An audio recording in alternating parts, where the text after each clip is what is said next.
Praise the lord. హల్లెలూయా.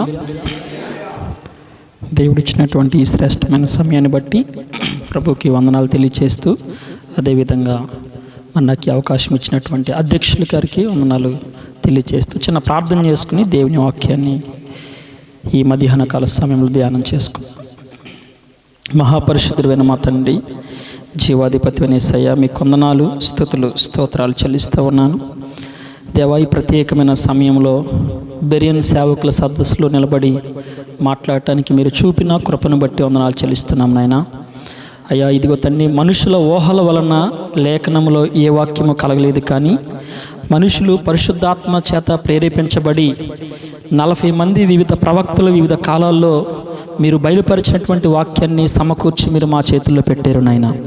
నిలవబడిన నన్ను మరుగు చేసి సేవకులమైన సేవకురాళ్ళమైన మాకు కావలసిన ఆధ్యాత్మికమైనటువంటి ఆహారాన్ని అందించి మహిమ పొందుకోమని నజరేయుడైన యేసుక్రీస్తు నామంలో ప్రార్థించి స్తుతిస్తూ అడుగుచున్నాము తండ్రి, ఆమేన్.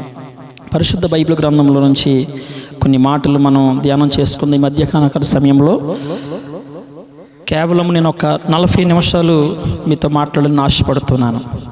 ఇందాక రాజరత్నమయ్య గారు ఆరాధన చేస్తూ ఒక మాట ఉచ్చరించారండి. ఆ మాట ఏంటంటే, స్తుతి చేయుట యథార్థవంతులకు శోభస్కరం. చూడండి, లేఖనాల్లోంచి మనము ఒక మాట మనం ధ్యానం చేసుకుందాం. మా నాన్నగారు తను సేవ చేసినటువంటి దినాల్లో అనేక సందర్భాల్లో ఎక్కువగా నేను విన్నటువంటి ఆయన చేసినటువంటి ఉపదేశంలోంచి నేను నేర్చుకున్నటువంటి దానిలో నుంచి మీతో పంచుకోవాలని ఆశపడుతున్నాను. దినవృత్తాంతాల 2వ గ్రంథము 16వ అధ్యాయము 9వ వచనం. 16వ అధ్యాయము 9వ వచనం.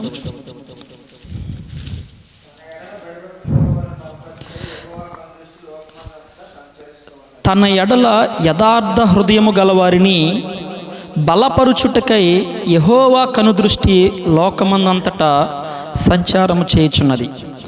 మనము ఈ వాక్యాన్ని కొద్దిగా పరిశీలన చేస్తే, ధ్యానం చేస్తే, ఎవరిని బలపరచడానికి దేవుని యొక్క కనుదృష్టి, ఆయన కనుదృష్టి లోకమంతటా సంచారము చేయుచున్నది. ఈ భూమి మీద దేవుని యొక్క కనుదృష్టి అంతటా సంచారం చేస్తూ ఉంది. తన ఎడల యథార్థ హృదయము గలవారిని బలపరచుటకై, తన ఎడల యథార్థ హృదయము గలవారిని, ఆ యథార్థమైనటువంటి హృదయము గలవారిని బలపరచడానికి దేవుని యొక్క కనుదృష్టి లోకమంతటా సంచారము చేస్తూ ఉన్నది. ఈ మాటను మనము ఆలోచన చేస్తే, ఈ పదాన్ని మనం ధ్యానం చేస్తే, భూమి మీద అనేక మంది సేవకులు దేవుని యొక్క పరిచర్య చేస్తూ ఉన్నారు. చాలామంది సేవను ప్రారంభించారు, సంఘాలను ప్రారంభించారు. ఆ ఎండింగ్ పొజిషన్కి వచ్చిన తర్వాత వారి తర్వాత ఆ సేవను కొనసాగించేవారు లేరండి. తర్వాత సేవను కొనసాగించేవారు లేరు. చాలా పెద్దగా ఉన్నతంగా మందిరాలు కట్టారు, కానీ అవి బూజుబట్టిపోయినటువంటి సందర్భాలు ఉన్నాయి. దానికి గల కారణం ఏంటి? దేవుని కనుదృష్టిలో ఎందుకు పరిచర్యలు అభివృద్ధి చెందలేకపోతున్నాయి? ఇక్కడ దేవుడు చెప్పినటువంటి మాట ఏంటి?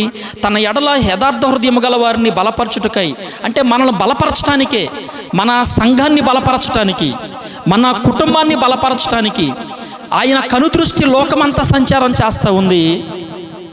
అయితే మనం ఎలా ఉన్నాం?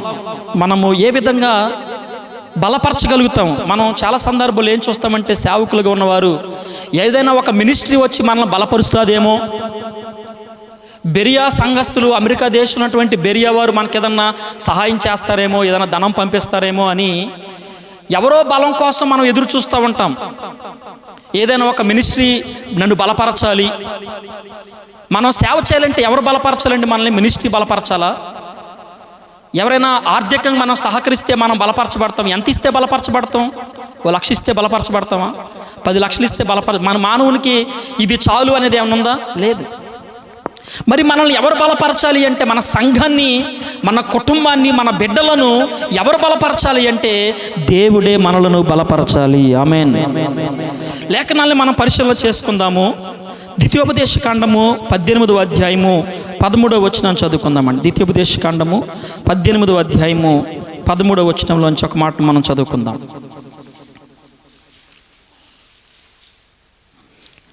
18వ అధ్యాయము 13వ వచనం.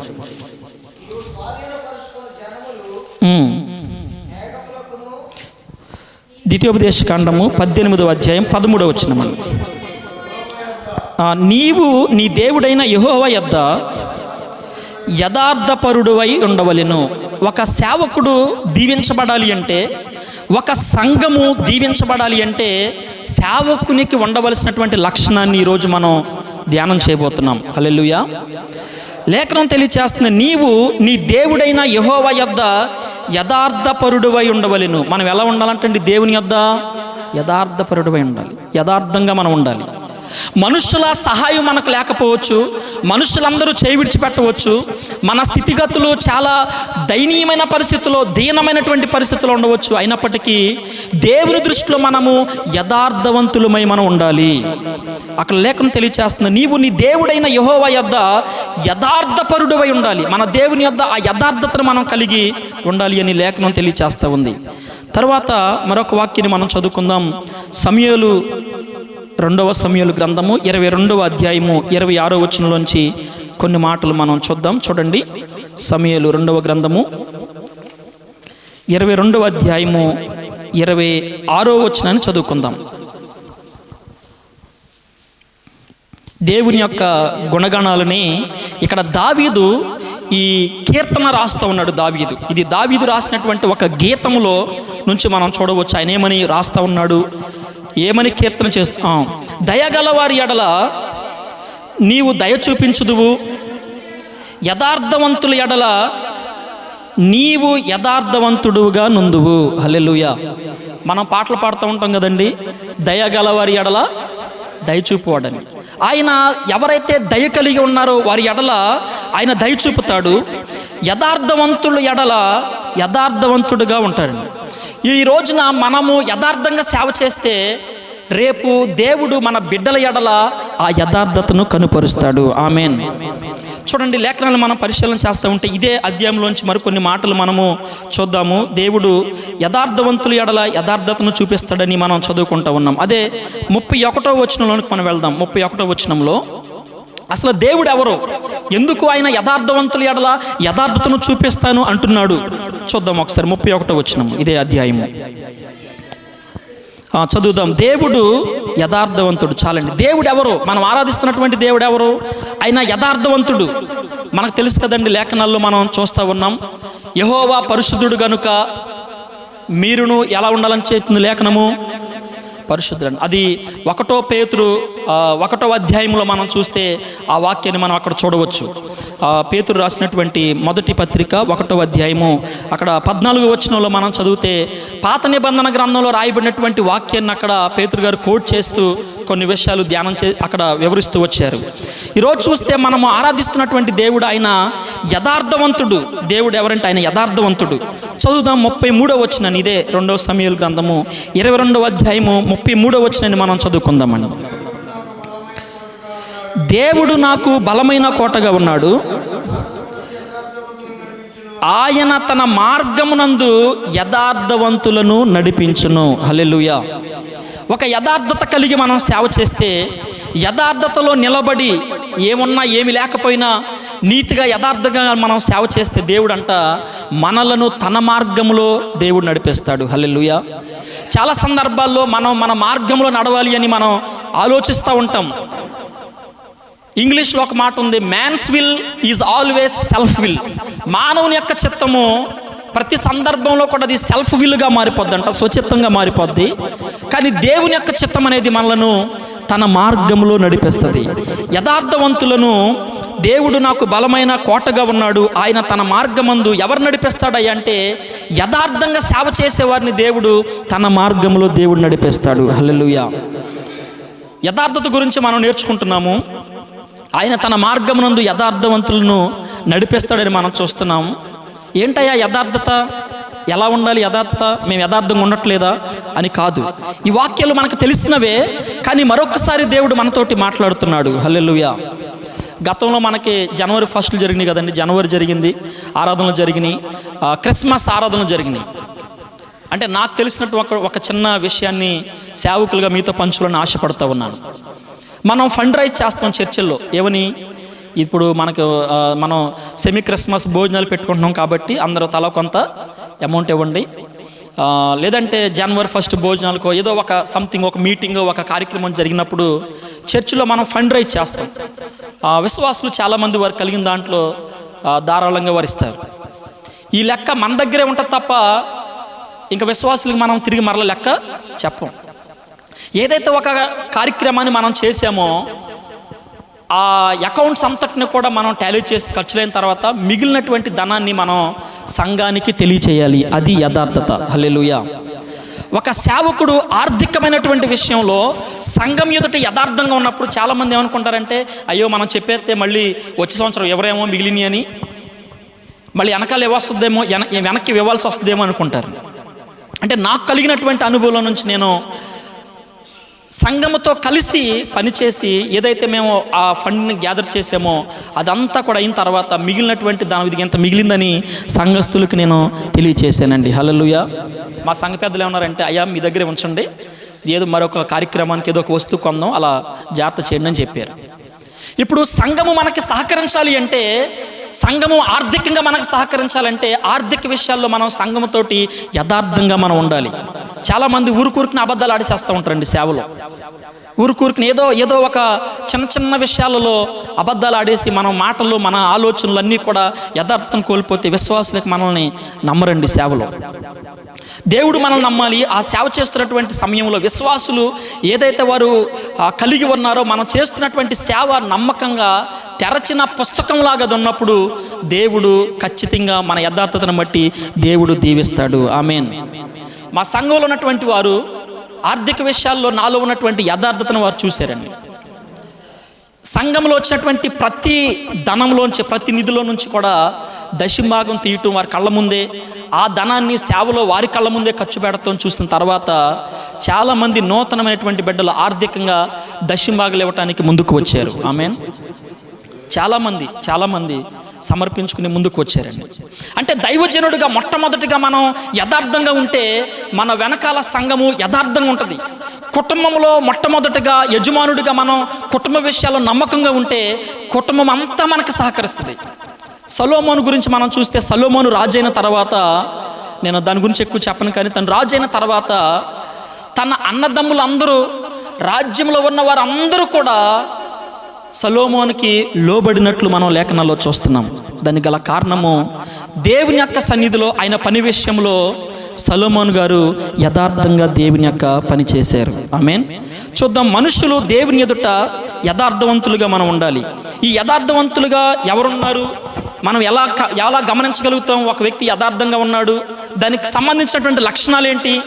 ఏ లక్షణాలు కలిగినటువంటి వ్యక్తి యథార్థంగా ఉండగలుగుతాడని మనం ఆలోచన చేస్తే వాటి గురించి కొన్ని ఉదాహరణలు నేను మీతో పంచుకోవాలని ఈరోజు ఆశపడుతున్నాను. సామెతల గ్రంథం ఒకసారి వెళ్దాం.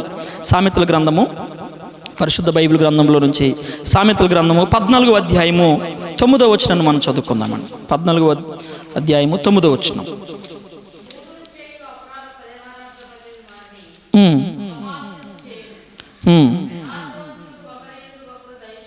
హల్లెలూయా. యథార్థవంతులకు ఉండేటువంటి ఒక లక్షణము, యథార్థవంతులకు ఉన్నటువంటి ఒక లక్షణాన్ని మనం చూస్తే ఇక్కడ యథార్థవంతులు ఒకరి యందు ఒకరు ఏం చూపిస్తారంటండి? దయ చూపిస్తారు. మనలో ఒక యథార్థమైనటువంటి, మనం యథార్థత గలవారు అని ఎలా ప్రూఫ్ చేసుకోగలుగుతామంటే, మనలో ఒక వ్యక్తి ఎడల మనం ఒక దయ కలిగి ఉండాలి. మనలో ఎవరైనా బలహీనలు ఉంటే, ఆర్థికంగా చితికిపోయి ఉంటే, ఇవి నేను ఈరోజు చెప్తున్న ప్రసంగం, ఇది నా ప్రసంగం కాదు, నా తండ్రి జీవితాన్ని చూసి అతనిలో నుంచి నేను నేర్చుకున్నటువంటి విషయాలని ఈరోజు ఈ బెరియన్ సహవాసంలో నా తండ్రి లేకపోయినా ఆయన సాక్షిగా మీ ముందు నేను నిలబడుతున్నానండి. హల్లెలూయా. నా తండ్రి తన జీవితం అంతట్లో కూడా దయనే వస్త్రంగా ధరించుకుని అడుగులు ముందుకు వేసినటువంటి వ్యక్తి అండి. యథార్థమైనటువంటి పరిచర్య చేశాడు దేవునికి. ఇది నాది అని ఉంచుకోకుండా, ఒక సెంటు భూమి కూడా తన పేరు మీద కొనుక్కోకుండా, తన పిత్రార్జితముగా వచ్చినటువంటి అరెకరాన్ని కూడా అమ్మేసి దేవునికి సేవ కోసం ఖర్చు పెట్టి, ఎవరైతే ఆపదల్లో ఉన్నారో, ఇబ్బందుల్లో ఉన్నారో తన హస్తం ఇవ్వటమే తప్ప తీసుకున్నట్టుగా నాకు ఏ రోజు లేదండి. దేవుడు యథార్థవంతుల్ని ఎలా దీవిస్తాడంటే వారికి ఉండేటువంటి లక్షణాలు మనం చూస్తే, ఒక ఉదాహరణగా ఎవరో ఒకరిని ఉదాహరణ చెప్పలేడు మనం అర్థం చేసుకో. అందుకని నాన్నగారి పేరు ఎత్తుతున్నాను నేను. చూడండి, లేఖనాన్ని మనం పరిశీలన చేస్తే యథార్థవంతులంట ఒకరు యందు ఒకరు దయ చూపుతారు. దయ ఉండాలి మనలో. నిరంతరం కఠినత్వంలో ఉండిపోకూడదండి. దయ కలిగి మనం ఉండాలి. తర్వాత చూద్దాం ఆది కాండము 50వ అధ్యాయము. ఇక్కడ మనందరికీ తెలుసు, మనం ఈ ప్రసంగాలన్నీ మనం చేసిన వారమే. ఒక అవుట్లెట్గా నేను మీకు అందించాలని ఆశపడుతున్నాను. చూడండి, ఆది కాండము 50వ అధ్యాయము 17వ వచనంలో యోసేపు గురించి మనం అక్కడ చూడవచ్చండి. ఆజ్ఞాపించినదేమనగా, నీ సహోదరులు నీకు కీడు చేసిరి గనుక దయచేసి వారి అపరాధమును వారి పాపమును క్షమించుమని అతనితో చెప్పాడు నేను. కాబట్టి దయచేసి నీ తండ్రి దేవుని దాసుల అపరాధము క్షమించుమనిరి. వారు యోసేపుతో ఇలాగూ మాట్లాడుచుండగా అతడు ఏడ్చెను. యోసేపు ఏం చేస్తున్నాడు? అక్కడ ఏడుస్తున్నాడు. అంటే ఏమొచ్చేసింది అతనిలోకి? ఒక దయ వచ్చేసింది. దయ కలిగినటువంటి జీవితాన్ని కలిగి ఉన్నాడు. ఆ అన్నలో యథార్థవంతుడే కదండి యోసేపు.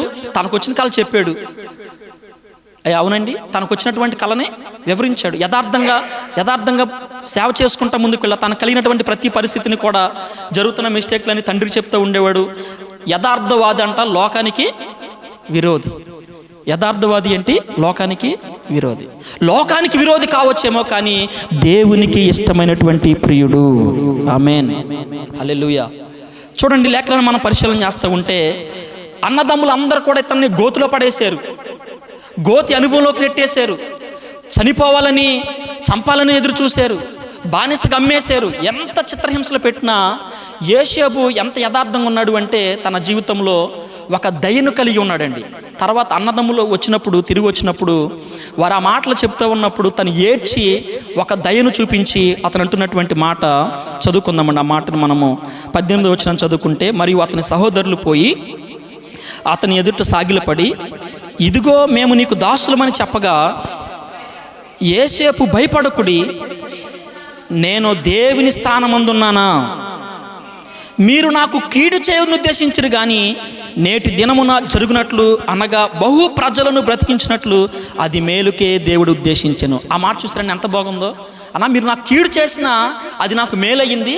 ఈరోజు అనేక మందిని బ్రతికించడానికి ఇదొక కారణముగా దేవుడు చేశాడని తన అన్నలను బలపరిచినట్లు మనం చూస్తూ ఉన్నాం.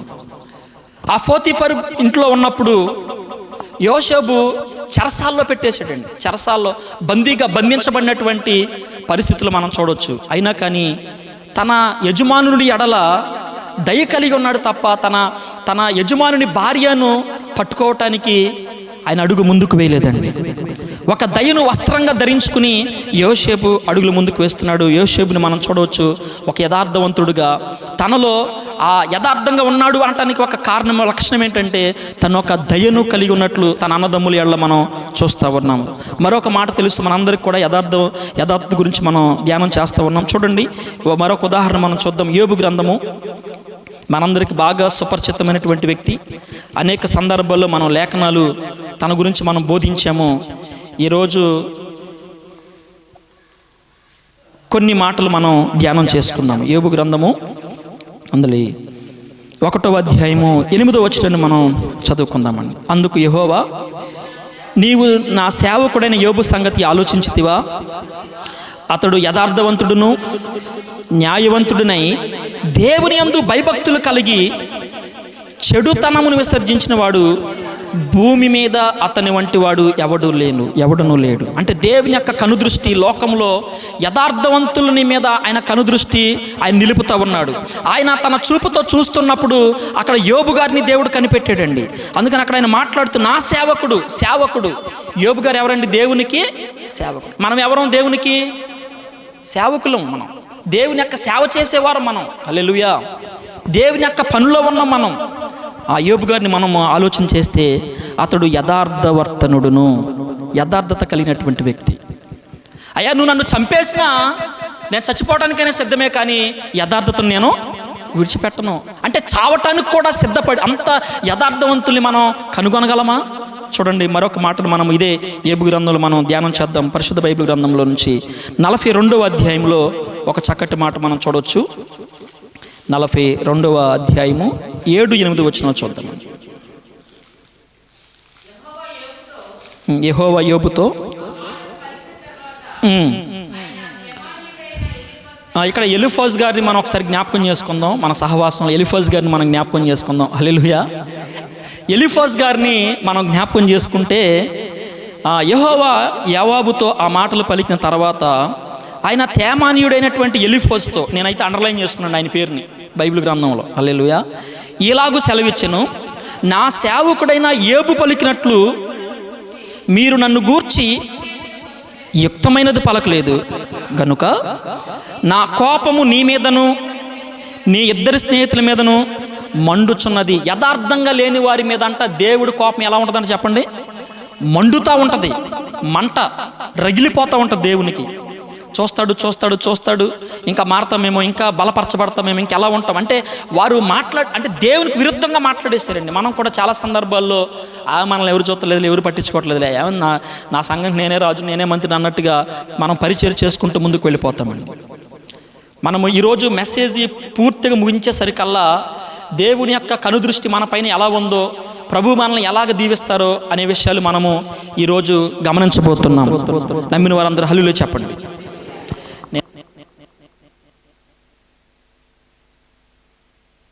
ఈరోజు ఇచ్చారు, మరి నేను ప్రార్థన చేస్తూ ఉంటే తలంపును బట్టి ఈ ప్రసంగాన్ని మీ మధ్యలోకి నేను డెలివరీ చేస్తూ ఉన్నాను. తర్వాత అక్కడే మనం చదువుకున్నట్లయితే 8వ వచనాన్ని మనం చదువు. కాబట్టి 7 ఎడ్లను 7 పొట్టేండ్లను మీరు తీసుకుని నా సేవకుడని యోబు నద్దకు పోయి మీ నిమిత్తము దహన బలి అర్పింపవలెను. అప్పుడు నా సేవకుడని యోబు మీ నిమిత్తము ప్రార్థన చేయును.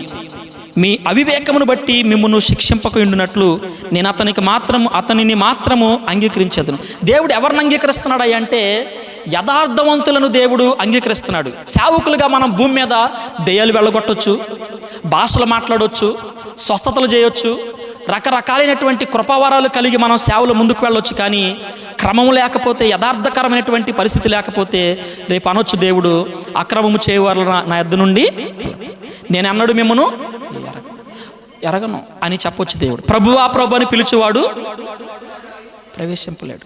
ఇవన్నీ కూడా మన కొరకు దేవుడు మాట్లాడుతున్నటువంటి మాటలు. మనం పాట పాడలేకపోవచ్చు, ఆరాధన చేయలేకపోవచ్చు, ఉపదేశము జ్ఞానయుక్తమైనటువంటి విధంగా ప్రసంగించలేకపోవచ్చు. కానీ మన యథార్థమైనటువంటి ప్రవర్తన ఉంటే కనుక ఖచ్చితంగా మన సంఘము వర్ధిల్లుతుంది. హల్లెలూయా. మన బిడ్డలను దేవుడు ఉన్నతమైనటువంటి స్థితిలో నడిపిస్తాడండి. ఆమేన్. చూడండి, ఇక్కడ ఇంత పరిస్థితి, ఇంత క్రిటికల్ పరిస్థితిలో ఉన్నప్పుడు యోబు గారు ఎలా స్పందించారో మనం చూద్దాం. 9వ వచనాన్ని మనం చదువుకున్నట్లయితే, తేమానీయుడైన ఎలీఫజును బిల్దాదును అతని స్నేహితులందరూ కూడా వారిని మనం చూస్తే యెహోవా వారి పక్షమున యోబును అంగీకరించెను. మరియు యోబు తన స్నేహితుల నిమిత్తము ప్రార్థన చేశాను. అంటే అంతగా వ్యతిరేకంగా మాట్లాడినటువంటి పరిస్థితుల్లో ఉన్న వారిని బట్టి కూడా ఇక్కడ యోబు గారు ఏం చేస్తున్నారంటే వారి కొరకు ప్రార్థన చేశాడు. ఒక దయ కలిగినటువంటి స్వభావాన్ని కలిగి ఉన్నాడు. తన స్నేహితులు ఎలా దయ కలిగి ఉన్నాడండి. యథార్థవంతులకు ఉండేటువంటి ఒక లక్షణం ఏంటంటే దయ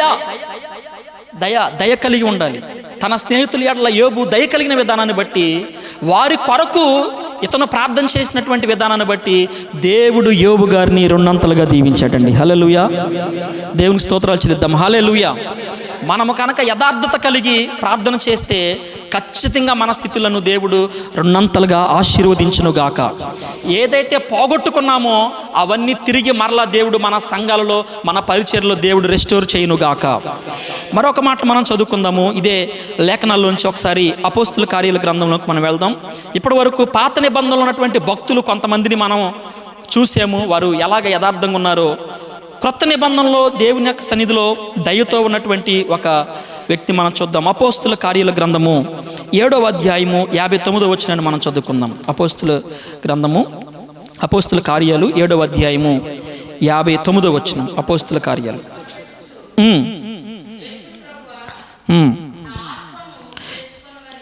ప్రభువును గురించి మొరపెట్టుచు, యేసు ప్రభువా నా ఆత్మను చేర్చుకొనమని స్టెఫను పలుకుచుండగా వారు అతనిని రాళ్లతో కొట్టిరి. అతడు మోకాళ్ళుని, ప్రభువా వారి మీద ఈ పాపమును మోపకుమని గొప్ప శబ్దముతో పలికెను. హల్లెలూయా. చూడండి ఎటువంటి దయ కలిగి ఉన్నాడో. తనని రాళ్ళబెట్టి కొట్టి చంపుతూ ఉన్న యథార్థంగా దయ కలిగినటువంటి స్వభావంతో తను మరణించడానికి పరిస్థితులు ఆసన్నమైపోయినటువంటి కోణంలో కూడా ఒక ప్రార్థన చేస్తున్నాడు స్టెఫను. మనం చూస్తే మోకళ్ళని, ప్రభువా వారి మీద ఈ పాపము మోపకమని గొప్ప శబ్దముతో పలికెను. ఈ మాట పలికి నిద్రించెను. సౌలు అతని చావును సమ్మతించెను. అంటే దయ కలిగినటువంటి వారు చచ్చిపోతూ కూడా ఇతరులను క్షమించేటువంటి గుణం. మా నాన్నగారు మరణ పరిస్థితిలో ఉన్నప్పుడు తన మరణానికి నేను అంగీకరించలేదండి. ప్రార్థనలో నా తండ్రి మరణానికి నేను అంగీకరించాల. నా తండ్రి నా అంగీకారంతో చనిపోయాడు. మీకు ఎలాగో మీకు చెప్తాను ఇప్పుడు లేఖనాల్లో నుంచి. హల్లెలూయా. తనంతట తాను చనిపోలా. It is true. మా బావగారిని అడిగినా కానీ మీరు చెప్తారు. మా బావగారు, మా అమ్మగారు, నేను, మా బావగారు, మా కుటుంబం, నా భార్య పిల్లలు మేమందరం ఇంకా చాలు ఈయనతో అనుకుని రిలీజ్ చేసిన తర్వాత ఆత్మ వెళ్ళింది. అప్పుడు దాకా ఆయన తినక 30 రోజులు 90 రోజులు 3 నెలలో 90 రోజులు అలాగే ఉన్నాడండి. శ్వాసలు జరుగుతున్నాయి. తన మరణానికి నేను అంగీకరించాల. ఎలాగో లేఖనాల్లోంచి నేను మీకు తెలియచేస్తాను. పరిశుద్ధ బైబిల్ గ్రంథంలో నుంచి మనం దేవుని యొక్క వాక్యాన్ని మనం చూద్దాము. యథార్థవంతులకి ఉండవలసినటువంటి ఒక లక్షణం ఏంటంటే, లేఖనాల్లోంచి మనం చూసాం, దయ కలిగి ఉంటారు. స్టెఫను దయ కలిగి ఉన్నాడు. తన చావుతో సమయంలో కూడా ఇతరులను క్షమించాడు. నాన్నగారికి పెరాలసిస్ వచ్చిన తర్వాత ఒక సంవత్సరం 2 సంవత్సరాలు అయిన తర్వాత నాన్నగారు నాతో ఏం చెప్పారంటే, మా నాన్న ఎవరెవరికైతే ఆర్థికంగా డబ్బులు కట్టాల్సి ఉందో వారందరికీ కూడా డబ్బులు కట్టడానికి ఆయన మార్గాలన్నీ సరళం చేసి, నేనేమని ప్రార్థన చేస్తానంటే, ప్రభువా నా తండ్రి చనిపోయే సమయానికి ఎవరికి కూడా ₹1 అప్పు ఉండకోకుండా ఆయన ఉండాలని ప్రార్థన చేశానండి. అటువంటి సమయంలో దేవుడు మా ప్రార్థనలు ఆలకించి తను జీవముతో ఉండగానే, తను స్పృహలో ఉండగానే తను ఎవరెవరికైతే అప్పు కట్టాల్సిందో అందరికీ కూడా ₹1తో సహా అప్పును చెల్లించాడండి. ఇకపోతే ఇప్పుడు ఆయనకి ఇవ్వాల్సిన వాళ్ళు ఉన్నారు ఏంటి. నేను ఆ రోజు కూడా చెప్పాను, వచ్చిన సేవకులు తెలిసి ఆ రోజు కూడా సాక్ష్యం చెప్పాను. నాన్నగారికి ఇవ్వాల్సినటువంటి వాళ్ళు ఉన్నారు. నాన్న, నేను షర్టు కాలర్ మడతేసేసి ఒక్కసారి నువ్వు నాకు అవకాశం ఇస్తే నేను అంటే నీకు చూపిస్తా, అందరినీ మోకాళ్ళండి వేసుకొచ్చి నీ దగ్గర కూర్చోబెట్టి వసూలు చేస్తాను నాన్న, నాకు ఒకసారి అధికారం ఇవ్వ అన్నాడు. అధికారం ఇవ్వని అడిగాను మా నాన్న. నాకు అవకాశం ఇవ్వనానన్న. ఆయన అన్న మాట ఏంటంటే, అవి నా డబ్బులు నేను ఇచ్చాను వారిని నేను క్షమించేసాను. ఏమన్నాడండి, సుమారు 10 లక్షల వరకు నాన్నగారికి ఇవ్వాలి. ఆపదలో పెళ్ళిళ్ళు మధ్యలో ఆగిపోతున్నప్పుడు, ఇళ్ళు స్లాపులు పడినప్పుడు, ఆర్థిక పరిస్థితుల్లో ఉన్నప్పుడు సేవకులకి అనేక మందికి ఆ ప్రాంతంలో ఉన్న వారికి సహాయం చేస్తే ఒక్క పర్సన్ కూడా కృతజ్ఞతతో తన దగ్గర తిరిగి రాలేదండి. అందరూ సేవకులే, చాలామంది క్రైస్తవులు, దేవుని యొక్క బిడ్డలు. యథార్థత గురించి నేను మాట్లాడుతున్నాను. నాన్న దగ్గర ఆర్థికంగా తీసుకున్న వారందరూ కూడా ఎవరంటే అన్యులు కాదు. ఆయన అన్యులు ఎవరికి సహాయం చేయాల, అన్యులకి ఎవరికి సహాయం చేసినల్లా ఎవరికంటే, ఇదిగోండి ఈ బైబిల్ పట్టుకుని వాక్యం ప్రకటిస్తున్నారు చూసారా, ఆ సేవకులకి, క్రైస్తవులకి. నేను క్రైస్తవుడిని అని పేరు పెట్టుకున్నటువంటి వారికి నాన్నగారు హెల్ప్ చేసింది. నా రక్తం మరిగిపోతూ ఉండేది. ఆయన వదిలే మాకు కాముగా ఉండు, నువ్వు ఈ స్పిరిట్ తోటి ఉంటే నువ్వు దీవించబడలేవు. ఒకరోజు నాన్న ఏంటి నాన్న, నేను కరెంటు బిల్లు కట్టుకుంటా డబ్బులు లేవు నా దగ్గర, గ్యాస్కి డబ్బులు అయిపోయినాయి, పొలాలు తెచ్చుకుని మా ఆవిడ నేను నెత్తిమే పొలాలు తీసుకొచ్చి, భయంకరమైన పేదరికం. అటు చూస్తుంటేనేమో రావాల్సిన కొండంత ఉన్నాయి, ఇక్కడ చూస్తే తినడానికి ఏమి లేదు, తిండి లేదు. మా నాన్నగారు నాతోటి, నువ్వు వెళ్ళి దేవుని సన్నిధిలో మొరపెట్టి ఆయన దగ్గర ప్రార్థన చేసుకో, నీకు నాకు సంబంధం లేదు, నువ్వు దేవుని మీద ఆధారపడు, ఆయన నీకు ఇవ్వాలి, ఆ ధనం గురించి మాత్రం నా దగ్గర మాట్లాడు. చాలా సందర్భాల్లో అయ్యి ప్రేమగా పెడతా, ఆ నోట్లు ఇస్తాడేమో, ఆ చెక్కులు ఇస్తాడేమో, కేసులు వేసేద్దాం, రకరకాలైనటువంటి ఆలోచనలు వచ్చాయి నాకు. దేనికి కూడా ఆయన అవకాశం లేదండి, దేనికి 1% కూడా అవకాశం లేదు. ఒక మాస్టర్ అయితే సుమారు 20 లక్షలు ఇవ్వాలి. ఎంత? 20 లక్షల వరకు ఒక పర్సనే 20 లక్షలు ఇవ్వాలి. నాన్న ఏంటి నాన్న పరిస్థితి, అందరూ కేసులు వేస్తున్నారు, అతని మీద అరెస్ట్ చేస్తున్నారు, మనం కూడా వేసేస్తే రిటైర్మెంట్ అవుతుంది, డబ్బులు ఎంతో కొంత వస్తాయి అంటే వద్దు. ఏమన్నాడండి ఆయన, వద్దు, మనం ఇచ్చాం కదా, అతనికి ఇవ్వాలని ప్రేరేపణ వస్తే తీసుకొచ్చేస్తాడు, నువ్వు మాత్రం ఆ పరిస్థితుల్లో నువ్వు ఇన్వాల్వ్ అవ్వద్దని చెప్పారండి మా అన్నకి, మా అందరికీ. ఒక సేవకుడు తన కుమార్తె వివాహం కోసం సుమారు 3 లక్షల రూపాయల ధనాన్ని తనకి అందచేస్తే నేను మా అమ్మ ఇంటికి వెళ్ళి అడిగితే ఒక అట్ట కోడిగుడ్లు ఇచ్చి పంపించాడండి ఆయన. ఒక అట్ట కోడిగుడ్లు ఇచ్చి పంపించి మా నాన్నగారిని తీసుకెళ్ళా ఫస్ట్ సారి. చాలా కోపం వచ్చేసింది నాకు. నాన్న ఇతను ఏం చేద్దాం నాన్న, మనం వెళ్ళాం కదా, మన పరిస్థితి చూశాడు కదా, స్పందించలేదు కదా, దేవుడు చూసుకుంటాడు. ఇతని దగ్గరికి మళ్ళీ మనం వెళ్ళొద్దే, అతని గురించి నువ్వు మరలా నా దగ్గర మాట్లాడము. అందరినీ అలా పరిపూర్ణంగా క్షమించేసాడండి. హల్లెలూయా. లేఖనాల్లో మనం యథార్థవంతులు ఎలా ఉంటారు అనేటువంటి ఒక మాట గురించి మరొక లక్షణాన్ని మనం చూద్దాం. కీర్తన గ్రంథము 140వ కీర్తన 13వ వచనం. 140వ కీర్తన 13వ వచనం. 140వ కీర్తన 13వ వచనం. నిశ్చయముగా నీతిమంతులు నీ నామమునకు కృతజ్ఞతాస్తుతులు చెల్లించారు. 40 యథార్థవంతులు నీ సన్నిధిని నివసించుదురు. నిశ్చయముగా నీతిమంతులు నీ నామమును కృతజ్ఞతాస్తుతులు చెల్లించుదురు. యథార్థవంతులు నీ సన్నిధిని నివసించెదరు. యథార్థంగా ఉండేటువంటి వారు ఎక్కడ నివసించాలంటే దేవుని యొక్క సన్నిధిలో నివాసం చేయాలి. హల్లెలూయా. ఎక్కడ పడితే అక్కడికి మనం పరిగెత్తేవారుగా మనం ఉండకూడదండి. దేవుని యొక్క మందిరంలో, దేవుని యొక్క సన్నిధిలో మనము నివాసం చేయాలి. యెషయా గ్రంథాన్ని మనం చదువుకుంటే యెషయా గ్రంథము 38వ అధ్యాయము 1వ వచనం. యెషయా గ్రంథం 38వ అధ్యాయం. ఇది 2వ లక్షణం. యథార్థవంతులకు ఉండవలసినటువంటి 2వ లక్షణం ఏంటంటే దేవుని యొక్క సన్నిధిలో నివసించాలి, దేవుని సన్నిధిలో నివాసం చేయాలి. మొదటి దయను చూసే, రెండోది దేవుని యొక్క సన్నిధిలో నివసించటము. చదువుదామండి. యెషయా 38:1 వచనం. ఆ దినములలో హిజ్కియాకు మరణకరమైన రోగం కలగగా అతని యొద్దకు వచ్చి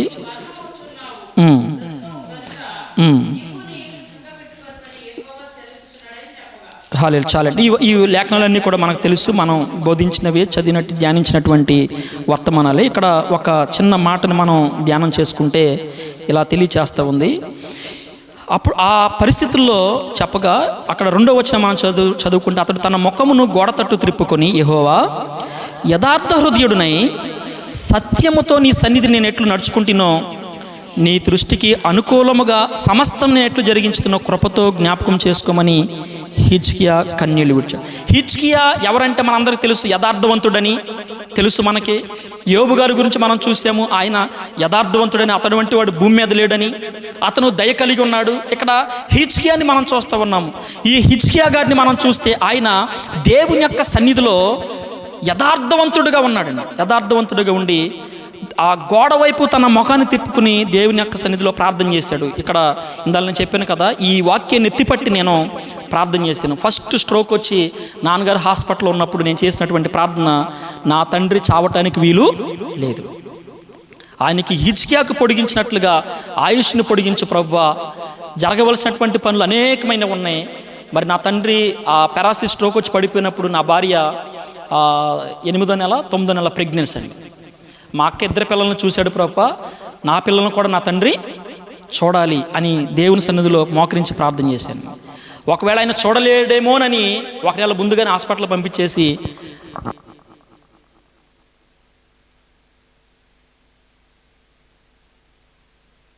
ఆ స్పృహలో ఉన్నటువంటి నాన్నకి నా చిన్న కుమారుని చూపించిన తర్వాత కానీ నా మనస్సు కుదిటి పడలేదండి. హల్లెలూయా. దేవుని సన్నిధిలో ఆ విధంగా ప్రార్థన చేసినటువంటి విధానాన్ని బట్టి ప్రార్థన ఆలకించినటువంటి దేవుడు 5 సంవత్సరాలు ఆయుష్ను పొడిగించాడండి. ఆమేన్. యథార్థవంతులను దేవుడు, వారి ఆయుష్ను దేవుడు పొడిగిస్తాడండి.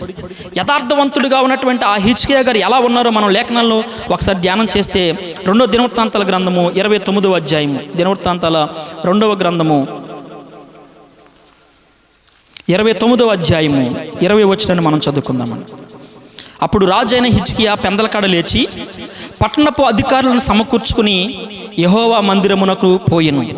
రాజ్యము కొరకును, పరిశుద్ధ స్థలము కొరకును, యూదావారి కొరకును పాప పరిహారార్థ బలి చేయుటకై 7 కోడెలను 7 పొట్టేండ్లను. అంటే ఇక్కడ మనం చూస్తూ ఉంటే హిజ్కియా దేవుని యొక్క సన్నిధిలో ప్రార్థన చేస్తున్నాడు.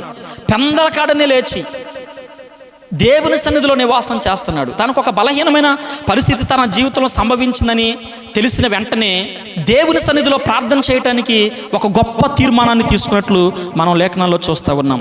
యథార్థవంతుల ప్రార్థన దేవుడు ఆలకిస్తాడు. ఆమేన్. యథార్థవంతులకు ఉన్నటువంటి మరొక లక్షణాన్ని మనం చూస్తే ఆ లక్షణం ఏంటంటే వారు దేవుని యొక్క సన్నిధిలో నివాసము చేస్తారు. దేవుని సన్నిధిలో నివాసం చేస్తారు. సమయము ముందుకు వెళ్తుంది, నేను క్లుప్తంగా ముగిస్తాను.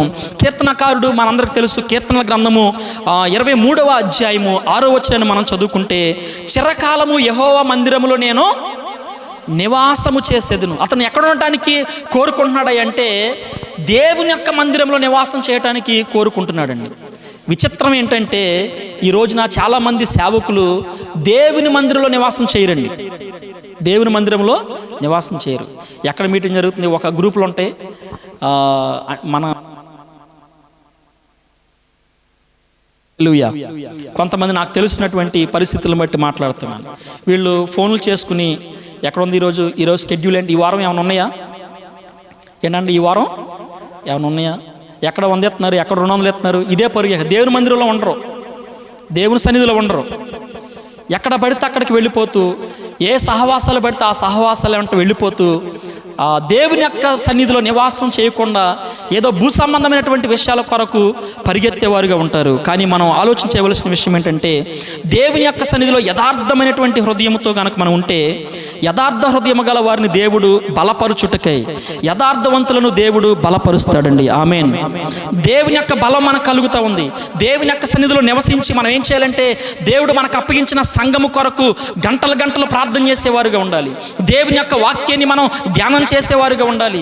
అనేక నశించిపోతున్నటువంటి ఆత్మల కొరకు ఎందుకు దేవుని మందిరంలో నివాసం చేయాలి? యథార్థత కలిగినటువంటి వారు దేవుని యొక్క మందిరంలో నివాసం చేయగలుగుతున్నారు. ఎందుకు ఆ నివాసాన్ని వారు కోరుకుంటున్నారంటే, దైవ సేవకులైనటువంటి మనము దేవుని యొక్క మందిరంలో ఎందుకు నివాసం చేయాలి అంటే, గంటలు గంటలు తరబడి మనం ప్రార్థన చేయదుముగాక. ఆ యథార్థమైనటువంటి స్థితిని మనం కలిగి దేవుని యొక్క సన్నిధిలో మనము మోకరించగలిగి ప్రార్థన చేయగలిగితే దేవుడు ఆకాశవాక్యులను విప్పి పట్టజాలంత విస్తారమైనటువంటి దీవెనలు కుమ్మరించి మన సంఘములో ఉన్నటువంటి అవసరతలన్నీ దేవుడు తీర్చునుగాక. ఆయనకు అసాధ్యమైనది ఏది కూడా లేదు. యథార్థమైనటువంటి మనస్సుతోటి ఆయన కనులు చూస్తా ఉన్నాయి.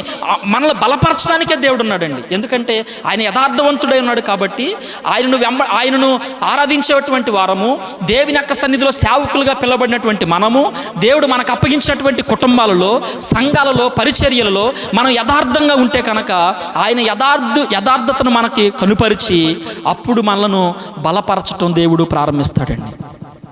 అప్పుడు బలపరచడం దేవుడు ప్రారంభిస్తాడు. ఆయన బలపరచడం మొదలు పెడితే ఇక మనుషుల సహాయం మనకి అవసరం లేదు. మనం చాలా లేఖనాలను చూడాలంటే సమయం లేదు కాబట్టి నేను క్లుప్తంగా ముగిస్తూ ఉన్నాను. మరొక మాటని మనం చూసి ముగించుకుందాం. యథార్థవంతులు ఉన్నటువంటి మరొక లక్షణం, మొదటిది మనం చూసాం, యథార్థవంతులు దయ కలిగి ఉంటారని. ఎటువంటి పరిస్థితులైనా సరే దయ కలిగి ఉంటారు. చాలామంది సేవకులకి దయ ఉండదండి. మనం చదువుకున్నాం కదా, ఒకరి యందు ఒకరు వారు ఏం చూపిస్తారంట, దయ. ఈ రోజున సేవకులకి దయ ఉందండి. దయ ఉంటే సంఘం పక్కన సంఘం కడతారా? నేను మా నాన్న ఒక మాట అడిగా, నాన్న నువ్వు ఇంత పాట పాడతావు కదా, నీ దగ్గర డబ్బులు ఉన్నాయి కదా, ఎందుకు నువ్వు సంఘాన్ని కట్టవు? ఒక ఊర్లో ఎందుకు నువ్వు సంఘం కట్టవంటే మా నాన్న నాతో ఉన్న మాట ఇప్పటికి గుర్తుంది నాకు. నేను యవ్వన కాలం ఉన్నప్పుడు ఇప్పటికి గుర్తుంది. ఎక్కడ కట్టమంటావురా? ఊర్లో అన్ని ఊర్లో ఉన్న సేవకులందరూ నా స్నేహితులు అన్నాడండి. ఏమన్నాడు? ఏ ఊర్లో నాకు తెలియని సేవకుడు ఉన్నాడు చెప్పి అక్కడ కడతానన్నాడండి. ఆ మాట ఇప్పటికీ నా హృదయాన్ని దర్శిస్తూ ఉంటుంది. ఏ ఊర్లో కట్టమంటావు సంఘం?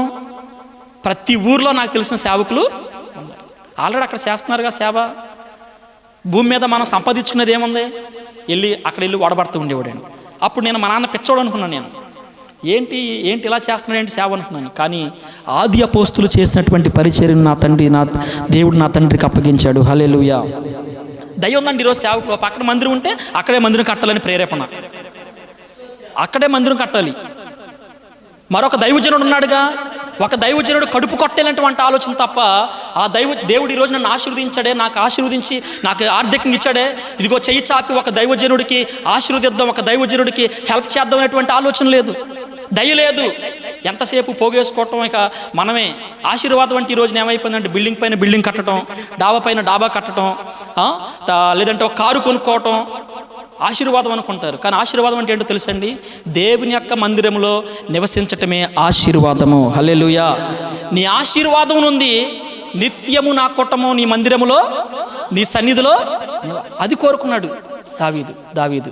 నిజంగా ప్రియులారా, ఒకరి యందు ఒకరు మనకి దయ కలిగి ఉండాలి. మన సేవ పరిస్థితులలో, మనం ఉంటున్నటువంటి గ్రామాలలో మనం సేవ చేస్తున్నాం. ఒకవేళ ఎక్కడైనా పరిచర్య ప్రారంభించాలని ఆశ ఉంటే ఆ చుట్టుపక్కల మనం క్రాస్ చెక్ చేసుకోవాలి. ఎవరైనా సేవకులు ఉన్నారు ఆల్రెడీ, ఏదో ఆ ప్రాంతం కోసం ఎవరో దైవుడి నుంచి మోకరించి వచ్చి ప్రార్థన చేయొచ్చు. మా ఊర్లో 4 సంఘాలు ఉంటే ఆ 4 సంఘాల్లో ఆ ప్రాంతంలో ఆ 4గురిని మా నాన్న తీసుకొచ్చాడంట. ఆ 4గురికి ఆ గ్రామంలో వాళ్ళని ఇన్వైట్ చేసి అక్కడ పరిస్థితులను ఏర్పాటు చేసి, ఒక సంఘానికి అయితే తేరా యేసేపు గారి దగ్గర రేకులు ఇప్పించి, నేను నాన్న ఇది అంటున్నాను, ఆల్రెడీ ఇక్కడ మనం సేవ చేస్తున్నాం కదంటే, ఇక్కడ మన వలేసి మన వల్ల పడతలా వాళ్ళ వల్లనన్నా పడతారేమో అనేవాడండి. హల్లెలూయా. ఆ వల్లనన్నా ఆ ప్రాంతం అక్కడ పడతారేమో అనేవాడు. 1% కూడా స్వార్థం నేను ఏ రోజు కూడా చూడాల. మీ అందరి కళ్ళ ముందే ఎదిగాను కదండి. ఆయన నా కోసం కానీ మా అక్క కోసం కానీ 1% ఆలోచించింది లేదు. కానీ ఈ రోజున ఆయన సేవ చేసినటువంటి దీవెనలన్నీ సమృద్ధిగా దేవుడు మాకు అనుగ్రహించాడు. హల్లెలూయా. పరిపూర్ణంగా వాటిని అనుభవించేటువంటి కృపను దేవుడిచ్చాడండి. లేఖనాన్ని మనం పరిశీలన చేస్తూ ఉంటే మరొక మాటను మనం చదువుకుని ముగించుకుందాం. నాకు ఇవ్వబడిన సమయంలోనే ఉన్నాను, సమయం క్రాస్ అవ్వలేదు. మరొక మాట మనం చదువుకుందాం. సామెతల గ్రంథము 28వ అధ్యాయము 10వ వచనం అండి. 28వ అధ్యాయము 10వ వచనం. Thank you Jesus. హల్లెలూయా. యథార్థవంతులను దుర్మార్గమందు నొప్పించువాడు తాను త్రవ్విన గోతులో తానే పడును. యథార్థవంతులు మేలైన దానిని స్వతంత్రించుకొందురు. హల్లెలూయా. 3వ లక్షణం అండి. యథార్థవంతులకు ఉన్నటువంటి మరొక లక్షణం ఏంటంటే మేలైన దానిని స్వతంత్రించుకుంటారు. హల్లెలూయా. మేలైన దాన్ని స్వతంత్రించుకుంటారు. మనం సేవకురాలుగా ఉన్నాం. ఇతరుల మేలుడి మనం స్వతంత్రించుకోగలమా? ఎవరైనా కొద్దిగా అభివృద్ధి అయితే, ఎవరైనా కొద్దిగా ఆశీర్వదించబడితే ఎక్కడి నుంచి వచ్చిందో, మనకు వచ్చేటువంటి ఆలోచన ఏంటి? ఎక్కడి నుంచి వచ్చిందో? ఎవరన్నా పట్టుకుని ఉంటాడులే, పైనుంచి వస్తుంది అనుకుంటా. ఇయే మేలైన దాన్ని మనకు తెలుసు. 133వ కీర్తనలు ఏముందండి? 133వ కీర్తన 1వ వచ్చింది చదవండి. సహోదరుల ఐక్యత కలిగి నివసించుట ఎంత మేలు, ఎంత మేలు, ఎంత మనోహరం. ఐక్యత ఉంటుంది మనలో. మన యథార్థత కలిగి ఉంటే అందరితో మన ఐక్యత కలిగి ఉంటాం. సహోదరుల ఐక్యత కలిగి నివసించి ఎంత మేలు, ఎంత మనోహరం. యథార్థవంతులంట మేలైన దానిని స్వతంత్రించుకుంటారు. అందరం ఒకసారి లేచి నిలబడినట్లయితే చిన్న ప్రార్థన చేసుకుందాం. చెప్పబడినటువంటి లేఖనాన్ని బట్టి చిన్న ప్రార్థన చేసుకుందాం. యథార్థవంతులు మేలైన దానిని స్వతంత్రించుకుందరు. మేలైనది ఏంటో తెలుసండి? ఈరోజు మనం ప్రకటిస్తున్నటువంటి దేవుని వాక్యము మేలైనది. వెండి బంగారముల కంటే దేవుని యొక్క వాక్యము శ్రేష్టమైనది. దేవుని యొక్క సన్నిధి శ్రేష్టమైనదని మనం చూస్తూ వచ్చాము. వాక్యము శ్రేష్టమైనది, ప్రార్థన మేలైనది. మనం వాక్యాన్ని చదువుతాం. చాలామంది సేవకురాలు బైబిల్ చదవరండి, ప్రార్థన చేయరు. చాలామంది ప్రార్థన చేయరు. ఉదయం ప్రార్థన చేసే అనుభవం లేదు. పరిచర్య మేలైనది. ఆ మేలైనటువంటి పరిచర్య దేవుడు మనకు అప్పగించాడు. ఆ పరిచర్యలో ముందుకు మనం వెళ్ళాలి. యథార్థత కలిగి దేవుడు మనకు అప్పగించినటువంటి సంఘంలో యథార్థంగా మనం ఉండాలి. ఫిలిప్పీలు రాసినటువంటి పత్రికలో అపోస్తలుడైన పౌలు అంటున్నారు, బ్రతుకుట క్రీస్తే చావైతే లాభం అంటున్నాడు. అది నాకు మేలే అనుకుంటున్నాడు, మరణాన్ని కూడా. దేవుడు మన కుటుంబాలను, మన సంఘాలను, మన పరిచర్యలను దేవుడు బలపరచాలి అంటే, ఆయన మనలను బలపరచాలి అంటే, మనకు సహకరించాలి అంటే దేవుని దృష్టిలో మనం యథార్థంగా ఉండాలి.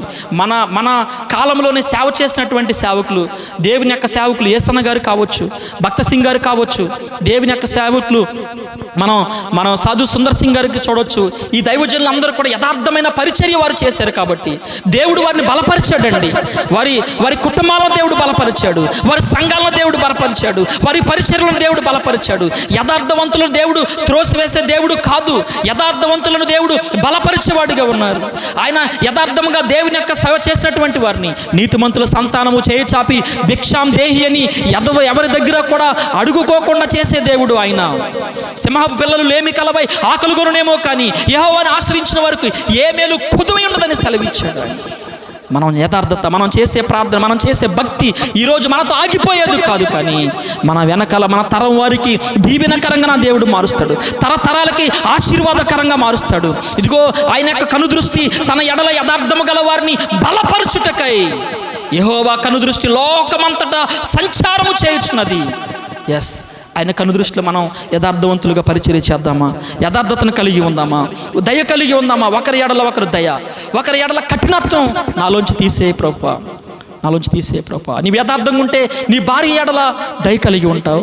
భర్తవైన నీవు భార్య, నీ భర్త ఎడల నీవు దయ ఉంటే, నీలో యథార్థత ఉంటే భర్త ఎడల దయ చూపించవా? ఆ కఠినమైనటువంటి మనసును తీసివే ప్రభువా. యేసు ప్రభువారు అనేక మందిని స్వస్థపరిచారంటే హీ హ్యాడ్ ద కంపాషన్, ఆ కనికరము, ఆ దయతో అనేకులను ఆయన స్వస్థపరిచాడు.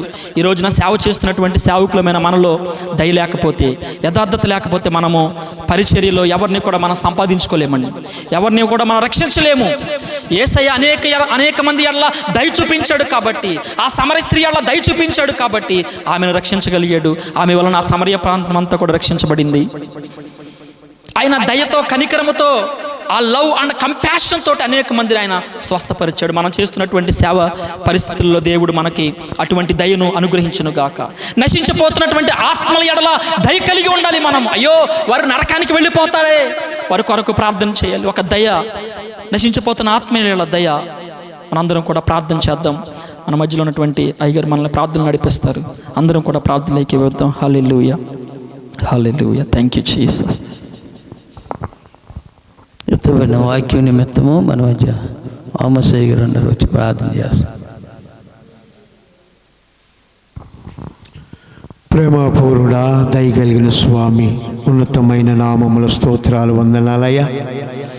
ఈ 4వ తారీఖు 2వ నెలలో యవనస్తులైనటువంటి రాజును నిలబెట్టి తన తండ్రి చేసిన సేవా విధానాన్ని అనుభూతిగా అనుభవించి వాక్య లేఖనాల నుండి ఈనాడు సేవకులకు, సేవకురాలకు అద్భుత రీతిగా ఇచ్చిన చాలా శ్రేష్టమైన అమూల్యమైన మాటలను బట్టి వందనాలు చెల్లిస్తూ ఉన్నాం. అనుదిన జీవితంలో యథార్థత గుండి ఎదుటివారి పట్ల దయ, కనికరాలు, జాలి, ప్రేమ చూపిస్తూ మా సేవను కొనసాగిస్తూ మా పిల్లలకు తర్వాత తరములోనైనా అదంతా కూడా అలవాటయ్యి అనుభవించి మేలు పొందే భాగ్యం దయచేయండి.